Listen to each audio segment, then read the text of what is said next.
how to follow someone and add them as a connection in Roblox. So hey guys, welcome to this tutorial. In this tutorial I'll be showing you how you can follow someone on Roblox.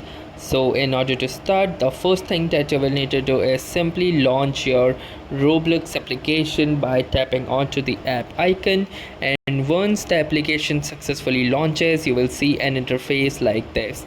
Now in this particular interface you need to click onto this connect button that appears right here, and once you will do this you will need to search for that particular person to whom you want to follow or connect. So let me simply search for them by typing in their username and hitting the enter button, and once I found their profile I can simply click onto this add connection button, and once I will do this a friend request will be successfully sent, and if they acknowledge and they accept it we will be friends with each other just like we do in Facebook.